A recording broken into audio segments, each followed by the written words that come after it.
साथ बैठक भी करेंगे। आपदा से हुए नुकसान की जानकारी लेंगे, प्रभावित परिवारों से और एनडीआरएफ एसडीआरएफ से बातचीत भी करेंगे। चंबा, कुल्लू, मंडी का हवाई सर्वेक्षण भी कर सकते हैं प्रधानमंत्री नरेंद्र मोदी।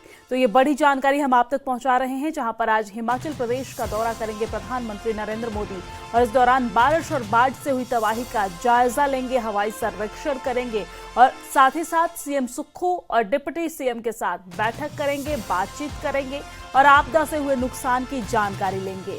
आपको बता दें कि मुख्यमंत्री सुखविंदर सिंह सुक्खू आज प्रधानमंत्री नरेंद्र मोदी को प्रदेश की क्या स्थिति है इसको लेकर रिपोर्ट सौंपेंगे, जानकारी देंगे और साथ ही साथ मदद की मांग करेंगे। आपको ये भी बता दें कि प्रधानमंत्री नरेंद्र मोदी अपने दौरे के दौरान प्रभावित परिवारों से, एनडीआरएफ से, एसडीआरएफ से बातचीत भी करेंगे। साथ ही साथ चंबा, कुल्लू, मंडी का हवाई सर्वेक्षण भी कर सकते हैं। हालांकि ये मौसम के ऊपर निर्भर करता है। अगर मौसम सही रहा तो प्रधानमंत्री नरेंद्र मोदी इन तमाम जगहों का, चंबा, कुल्लू, मंडी, क्योंकि ये सबसे ज्यादा प्रभावित इलाका है, यहाँ का हवाई सर्वेक्षण भी करेंगे। हालांकि ये मौसम के ऊपर डिपेंड करता है। अगर मौसम अच्छा रहा तो प्रधानमंत्री नरेंद्र मोदी हवाई सर्वेक्षण करेंगे। बहरहाल ये बड़ी जानकारी हम आप तक पहुंचा रहे हैं कि आज प्रधानमंत्री नरेंद्र मोदी हिमाचल प्रदेश के दौरे पर रहने वाले हैं और इस दौरान बाढ़ बारिश की वजह से, तबाही की वजह से हुए नुकसान का जायजा लेंगे। मौसम की तबाही की वजह से, जो भी प्राकृतिक आपदा की वजह से तबाही हुई है उसका जायजा लेंगे। मुख्यमंत्री सुखविंदर सिंह सुक्खू और डिप्टी सीएम के साथ बैठक करेंगे, बातचीत करेंगे। और इसी खबर पर ज्यादा जानकारी के साथ हमारे संवाददाता विचित्र शर्मा हमारे साथ फोन लाइन पे जुड़ गए हैं। विचित्र, मामले को लेकर क्या कुछ जानकारी है, क्योंकि आज प्रधानमंत्री नरेंद्र मोदी हिमाचल प्रदेश के दौरे पर रहने वाले हैं?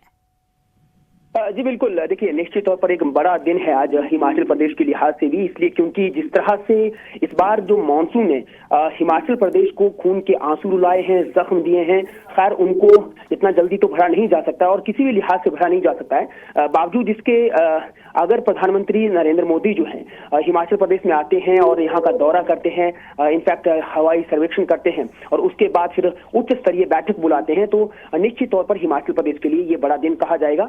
और क्योंकि हिमाचल प्रदेश सरकार को उम्मीद है, हिमाचल प्रदेश के सत्ता पक्ष और विपक्ष दोनों को उम्मीद है कि प्रधानमंत्री अगर आपदा प्रभावित इलाके में आ रहे हैं, हवाई सर्वेक्षण कर रहे हैं, उच्च स्तरीय बैठक कर रहे हैं, तो निश्चित तौर पर हिमाचल प्रदेश को कुछ न कुछ राहत पैकेज जो है वो मिलने वाला है, बड़ा पैकेज मिल सकता है। हालांकि इस पर मोहर लगेगी कि नहीं लगेगी, क्या होने वाला है क्या नहीं, ये तो कहना जल्दबाजी होगा, लेकिन कहीं ना कहीं जिस तरह से प्रधानमंत्री ने अगर हिमाचल प्रदेश की ओर इस बार रुख किया है और फिर यहीं पर बैठकर जो है वो धर्मशाला के ही गग्गल एयरपोर्ट पर ही बैठकर उच्च स्तरीय बैठक बुलाई है, जिसमें कि खुद मुख्यमंत्री रहने वाले हैं, खुद डिप्टी सीएम यहां पर रहने वाले हैं और प्रशासनिक के आला अधिकारी इस बैठक में शिरकत करने वाले हैं। और इतना ही नहीं, केंद्र सरकार के भी जो उच्च अधिकारी हैं वो भी इस बैठक में शिरकत करेंगे, तो कुछ ना कुछ यहां से निकलेगा जरूर। देखिए इस बार जो है वो हिमाचल प्रदेश में 4000 करोड़ रुपए से ज्यादा का नुकसान हुआ है और शायद ही कोई ऐसा इलाका होगा जो प्रभावित ना हुआ होगा।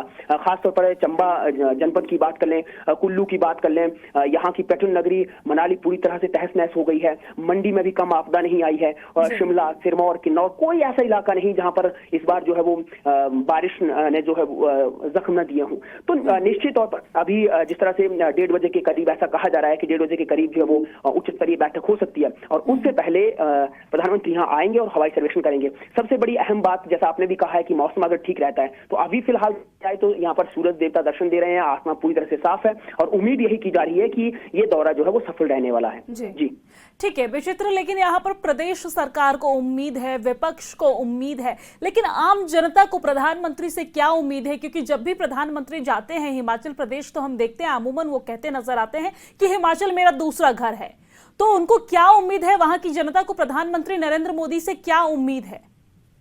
देखिए निश्चित तौर पर प्रदेश के हर नागरिक को उम्मीद है, लिहाजा प्रदेश का हर नागरिक प्रधानमंत्री से तो मिल सकता नहीं, उम्मीद ही लगा सकता है। तो उम्मीद उनकी ओर से जो है उनके जनप्रतिनिधियों की मार्फत होती है और उनके जनप्रतिनिधि कौन है, या तो वो सत्ता पक्ष में या फिर विपक्ष में है। और इस वक्त सत्ता पक्ष और विपक्ष दोनों ही जो है इस मुद्दे पर जो है दलगत राजनीति से ऊपर उठकर बात करना चाह रहे हैं, क्योंकि जब अभी मानसून सेशन हुआ है हिमाचल प्रदेश में, तो उस वक्त जब सत्ता पक्ष की ओर से जो है अब राज्य को आपदा प्रभावित घोषित करने का प्रस्ताव लाया गया था, तो उसमें विपक्ष ने भी ध्वनि मत से उसको पारित करने में अहम भूमिका निभाई थी। तो इससे पता चलता है कि दोनों ही, चाहे वो सत्ता पक्ष हैं चाहे विपक्ष हैं, दोनों ही एकजुट हैं और दोनों ही चाह रहे हैं कि निश्चित तौर पर इस प्रदेश को जो है आपदा प्रभावित राज्य घोषित किया जाए, न केवल प्रदेश को बल्कि इसे राष्ट्रीय आपदा घोषित की जाए और केंद्र सरकार से एक बहुत बड़ा राहत पैकेज जो है वो मांगा जाए। तो दोनों ही अगर एकजुट हैं, एकमत हैं, तो वो जनता की ही आवाज है। तो जनता ने, क्योंकि अपने, जैसा मैंने कहा है कि अपने जनप्रतिनिधियों की मार्फत जो है अपने मुद्दों को रखा है, वो चाहते हैं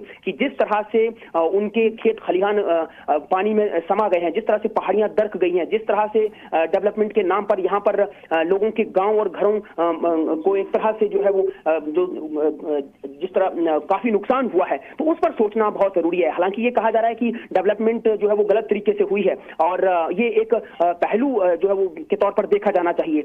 इसी को लेकर जो है वो एक निष्कर्ष पर नहीं पहुंचा जाना चाहिए कि डेवलपमेंट जो हुई है उसी की वजह से जो है इतना बड़ा नुकसान यहाँ पर हुआ है। क्योंकि बीते कल भी जिस तरह से नेता प्रतिपक्ष पूर्व मुख्यमंत्री जयराम ठाकुर ने कहा कि ये कहा जा रहा है कि जो डेवलपमेंट हुई है वो गलत तरीके से हुई है और खासतौर पर जो है वो मंडी जिले में हुई है। तो उन्होंने ये कहा कि देखिए चलिए ठीक है, मान लेते हैं कि जहां पर डेवलपमेंट हुई है वहां पर इस तरह से पहाड़ियां दरक गई हैं, नुकसान हुआ है, लेकिन बहुत सारी जगहों में तो अभी तक बड़ी मशीन नहीं पहुंची है, बड़ी बड़ी पहाड़ियों जो है वो खिसक गई है, बड़े बड़े पैचेस ऑफ लैंड जो है वो खिसके हैं, तो वहां तो अभी तक ऐसा कुछ हुआ ही नहीं है। तो क्या ये मान लिया जाए कि जहां डेवलपमेंट नहीं हुई है वो जो है वो भी इसी वजह से दरके हैं कि क्योंकि डेवलपमेंट जहां पर हो रही है? तो ये चीजें हैं जिन पर जो सोचना विचारना जरूरी है। तो ये भी बड़ा मुद्दा जो है उभर कर सामने आया। तो इन सब पर जो है मंथन होगा, चिंतन होगा और उसके बाद इन सबको उम्मीद है कि कहीं ना कहीं बड़ा राहत पैकेज जो मिल सकता है और खासतौर पर राष्ट्रीय आपदा जो है वो यहाँ पर घोषित हो सकती है। इस तरह की उम्मीदें हैं यहाँ जी बिल्कुल विचित्र। लेकिन इसी बीच एक सवाल ये भी है कि